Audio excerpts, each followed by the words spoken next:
गुरु प्यारी सास संगत जी, आप सभी को राधा स्वामी जी।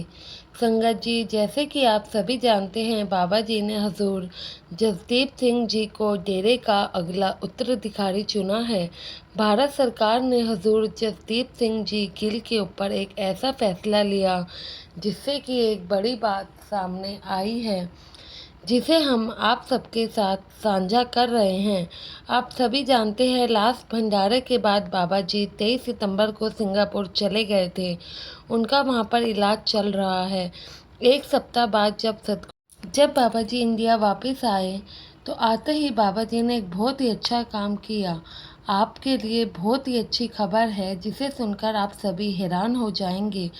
सदगुरु जी इंडिया में आते ही सबसे पहले अपनी कोठी पर गए। थोड़ी देर आराम करने के बाद बाबा जी ने दिल्ली में आकर संगत को पैदल दर्शन दिए और सेक्रेटरी साहब को कहा कि हजूर जी भी आ रहे हैं। बाबा जी और हजूर जी ने दोनों सदगुरु ने खुली कार में बैठकर संगत को दर्शन दिए। हजूर जी भी मुंबई से वापस आ गए हैं। हजूर जी को सीआरपीएफ ने घेर लिया था। जी हाँ, बिल्कुल आपने सही सुना। उन्होंने कहा कि आप इतनी बड़ी संस्था के उत्तराधिकारी हैं, अब आपको सिक्योरिटी के साथ ही कहीं पर भी जाना होगा। बिना सिक्योरिटी के आप ऐसे नहीं जा सकते। वैसे तो हजूर जी को सुरक्षा की कभी ज़रूरत महसूस नहीं थी, क्योंकि हमारी सुरक्षा करने वाले खुद ही तो बाबा जी हैं। लेकिन फिर भी सरकार ने उनकी सेफ्टी को मद्देनज़र रखते हुए सिक्योरिटी दी है। ऐसी सिक्योरिटी सरकार ने बाबा जी को भी दी हुई है। बहुत बार बच्चे बाबा जी से सवाल पूछते हैं। बाबा जी कहते हैं, बेटा मैं खुद उनकी रक्षा करता हूँ। तो सारी संगत इस बात पर हंस पड़ती है। बाबा जी ने छतरपुर में सत्संग फरमाया था और वहीं पर दोनों सद्गुरु ने संगत को दर्शन दिए थे। संगत दोनों ही सद्गुरु के दर्शन पाकर बहुत खुश थी। संगत के मन में तो ये था कि बाबा जी अक्टूबर की 25, 26 और 27 अक्टूबर को दर्शन देंगे, लेकिन जैसे ही बाबा जी ने आज दर्शन दिए तो सभी संगत बहुत ही ज़्यादा खुश हुई और अचानक से उन लोगों को बाबा जी की तरफ से भी सरप्राइज़ मिल गया। साथ संगत जी, बाबा जी हर साल इन दिनों में सिंगापुर में अपने ट्रीटमेंट के लिए जाते हैं। उसके बाद बाबा जी ने संडे को संगत के साथ सिंगापुर में सवाल जवाब भी किए थे। साथ संगत जी, आज हम आपको हजूर जी की एक ऐसी साखी बताने जा रहे हैं। यह साखी आप ध्यान से सुनिएगा और साखी अच्छी लगे तो चैनल को सब्सक्राइब करना ना भूलें जी। यह आपको पता है कि 31 मई तक हजूर जी सिप्ला कंपनी में काम करते हुए जॉब कर रहे थे। बाबा जी ने उनको फ़ोन किया और वापस डेरे में बुलाया। आप और डेरे में जब वह आए तो बाबा जी ने उनसे कहा, आपको कोई सेवा देनी है। तो बाबा जी ने तो सोचा हुआ था कि उन्हें क्या सेवा देनी है, बाबा जी की मौज है। लेकिन जो दूसरी संगत है, उनको यह नहीं पता था यह कौन है और इनको बाबा जी ने यहाँ पर क्यों बुलाया है। ऐसे तो हजूर जी को भी नहीं पता था कि उनको यहाँ पर बाबा जी ने किस लिए बुलाया है। हजूर सिप्ला की जॉब छोड़कर डेरे में आ गए तो बाबा जी ने उनसे बात की और कहा, आप सभी डिपार्टमेंट में आ जाएं। तो और बाबा जी ने बाकी सेवादारों को भी बुलाया और आप उनसे सारी जानकारी ले लें। आज से सारे डिपार्टमेंट को आप ही देखेंगे।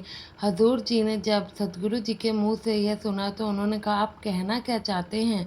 क्योंकि हजूर जी के अंदर इतनी विनम्रता और इतना प्यार है कि शायद उतना प्यार हमारे अंदर भी नहीं। बाबा जी ने हजूर जी को फरमाया तो हजूर जी कभी मैकेनिकल डिपार्टमेंट में जाते, तो कभी सिक्योरिटी डिपार्टमेंट में जाते, तो कभी झाड़ू वाले डिपार्टमेंट में जाते। तो वह सारे जब डिपार्टमेंट में सेक्रेटरी वगैरह भी मिलते रहते थे।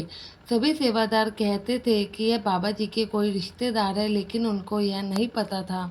लेकिन उन लोगों को यह नहीं पता था, आने वाले संत सदगुरु जी यही हैं, यही परमात्मा है। जो सेवा बाबा जी ने उनको दे दी है, वैसे ही हजूर जी अपनी सेवा करते रहे। जैसे बाबा जी ने उन्हें हुक्म फरमाया था, तो वहाँ पर मैकेनिकल डिपार्टमेंट में एक सेवादार था जो वहाँ पर अपनी ड्यूटी संभालते।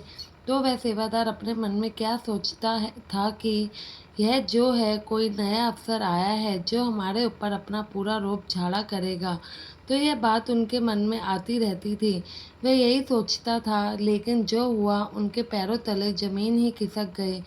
वह ऐसा सोच ही रहा था कि एक दिन ऐसा हुआ कि 2 सितंबर को जब सुबह बाबा जी ने अनाउंसमेंट की और हजूर जी को अपने गद्दी का उत्तराधिकारी बना दिया। बाबा जी गद्दी छोड़ रहे हैं। फिलहाल बाबा जी ने अभी अपनी गद्दी नहीं छोड़ी है, लेकिन उस समय यह बात चली थी कि बाबा जी गद्दी छोड़ रहे हैं। तो जब यह भाई कह रहा था कि नए अफसर हैं, अब हमारे ऊपर रोब झाड़ेंगे, तो जब उसे पता चला कि अब वह हमारे गुरु बन चुके हैं, वह भाई बहुत ही ज़्यादा रोया। वह भाई हक्का बक्का हो गया कि हमारे साथ यह क्या हो गया है, और मैंने तो कभी ऐसा सोचा ही नहीं था। हालांकि उस भाई को 2-4 दिन बिल्कुल भी इस बात का विश्वास नहीं हुआ कि ये हुआ क्या है, लेकिन अब उस भाई को पूरा विश्वास हो गया है। हजूर जी ही हमारे नए सदगुरु हैं।